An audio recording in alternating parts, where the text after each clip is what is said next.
Dear Patriots, before the news starts, please subscribe to our patriotic channel by clicking the subscribe button.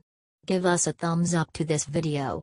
Don't forget to leave your opinion below in the comments section. Share the news on Facebook and Twitter so your friends see it. Thank you. Antifa protesters clash with Trump supporters in Texas, immediately regret it after this video goes viral. Owen Shroyer from Infowars went to Austin, Texas to cover the entire event. The biggest thing that happened is that Antifa hid like the cowards that they are. According to Owen Shroyer, the Antifa rally was a total dud. All the Antifa people in Texas never showed up. This was another awesome report by Owen Shroyer, and he showed how dumb Antifa looked. Owen Shroyer, Refuse Fascism, launched their big protest nationwide, and that is to end the Trump-Pence regime. It was nationwide. They spent millions of dollars on this. They bought full-page ads in the New York Times. Today rolls around and it's a dud. Here in Austin you had about 30 Trump protesters. You had about 50 police officers protecting them.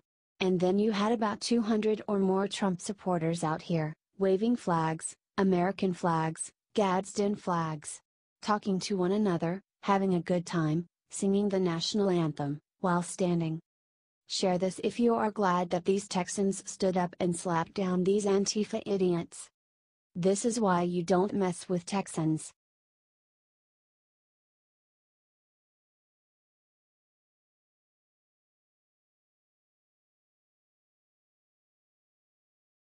Rand Paul assaulted in his home moments ago. Look what sick Democrat did it.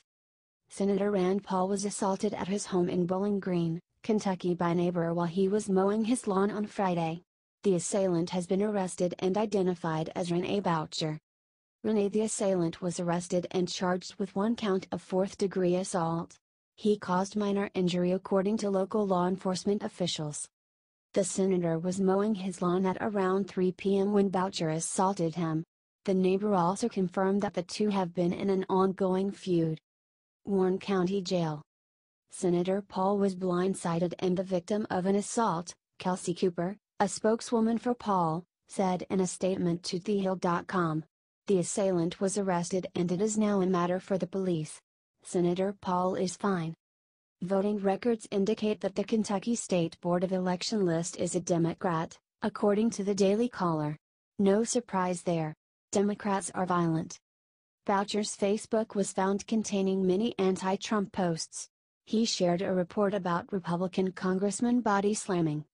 Share this if you think Democrats need to stop attacking Republicans. This is getting way out of hand.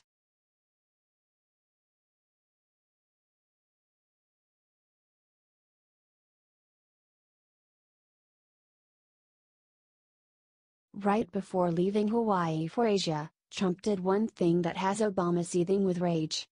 You have to understand that one of the main drivers of the establishment's seething hatred of Trump is not just that he beat them all. Yes, they hate him because he took on both establishment parties and kicked their butts. First he took down Jeb Bush and the rest of those hapless and hopeless candidates. Then he went to work on Hillary Clinton. It was bad, how badly he beat her, but it would have been worse if it was crazy Bernie or Liz Warren. Trump is simply better at the game. Remember when he came out and was going to make a huge statement about Obama's birth certificate? The media was whipped into a frenzy and ran to get the best spot for the press conference where they just knew Trump would break big news. All the networks were there, all live and all were captivated, waiting. The backdrop was no accident, it was his new Trump Hotel in Washington. While the cameras fixed on his magnificent hotel for what seemed like forever, Trump came out and embarrassed the media. He made a quick comment about Obama being American and then took the media on an extended tour of his new hotel. If We Beautiful, and the media fell for it, and he got a free 30-minute commercial on all the major networks. So as the media followed his every move in Hawaii, and with Obama and Bush complaining that his business interests are creating a conflict for him, Trump did what Trump does best. Hit them all back hard. As Trump was driving to the airport, with the press in tow, he made a surprise stop. According to Newsmax, he stopped at the Trump International Hotel Waikiki. He got out of limo, walked into the hotel and met some of his employees and then left. The establishment howled, "What about the emoluments clause? How can you promote your own hotel while president?" and all the other nonsense they hurl at Trump on a daily basis. A weaker man like Obama would be cowed and would fall in line quickly. But not Trump, he does it his way with no apologies. Sarah shut down all the whiners, saying simply, "Trump wanted to say hello and thank you to the employees for all their hard work." Which takes us back to the main drivers of Obama's and Bush's resentment for Trump. Yes, he beat them all, but more importantly they are all jealous of him. He built a fantastic company. He doesn't owe anyone anything. He has the courage to do what he wants, even while living in that media fishbowl, without worrying about polls or what the media thinks. These are things Bush and Obama always wanted but never could grasp. And they are jealous. Share if you agree.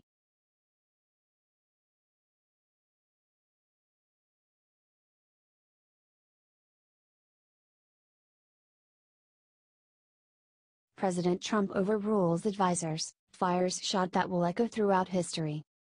President Trump is not the traditional president America is used to, and the haters will come around.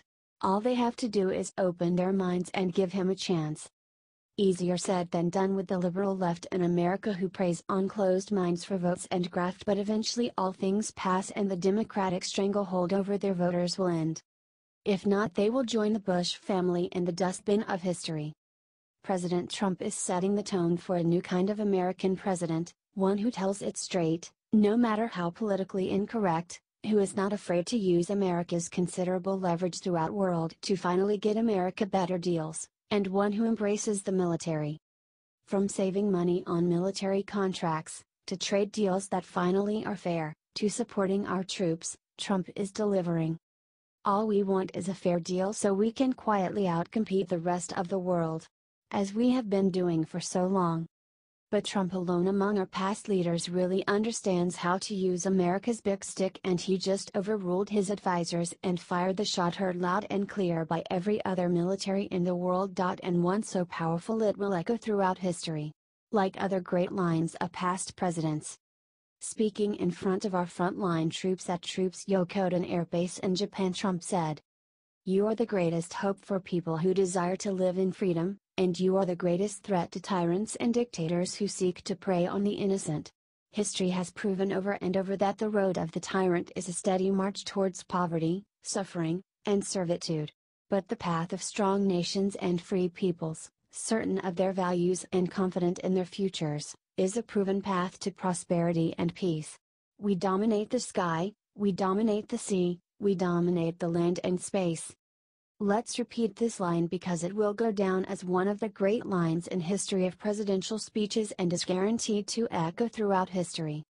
We dominate the sky, we dominate the sea, we dominate the land and space.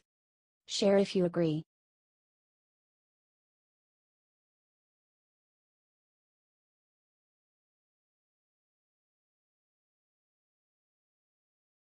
As Trump took stage in Japan, he took off his jacket and got greatest surprise of his life. Trump just landed in Japan moments ago on the first stop of his 5-nation tour of Asia. Trump wants to unite with the Japanese to present a strong front against North Korea. Trump is on a 12-day trip and spoke with U.S. and Japanese forces at the Yokoden Air Force Base.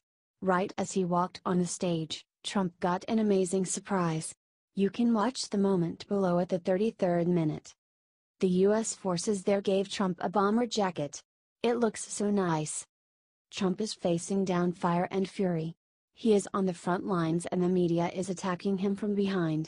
Aerial drills occurred near North Korea this week and tensions are at an all-time high.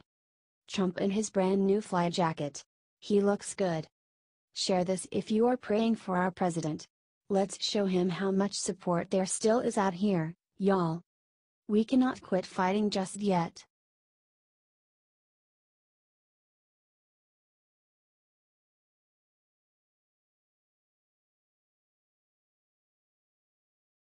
Donna Brazile just risked everything to tell the one secret that'll drain the damn swamp. Donna Brazile is on a tear. She has released excerpts from her book called Hacks, The inside story of the break-ins and breakdowns that put Donald Trump in the White House. The book reveals that Donna Brazile was haunted by the death of Seth Rich. Drudge recently tweeted out that Brazile was so paranoid about getting shot in the head that she shut all of her blinds. Here's what Drudge tweeted just now. Brazile writes she was haunted by murder of DNC Seth Rich, and feared for her own life, shutting the blinds so snipers could not see her, tweeted Drudge on Saturday afternoon. Brazile writes that she was haunted by the still unsolved murder of DNC data staffer Seth Rich and feared for her own life, shutting the blinds to her office window so snipers could not see her and installing surveillance cameras at her home, wrote Philip Rucker of The Washington Post. This is startling. Who do you think Donna Brazile was scared of? Sound off below with who you think it is? Share this if you think that Donna should tell the truth. Let's make this go so viral that she gets it and tells the damn truth about Hillary Clinton and the DNC.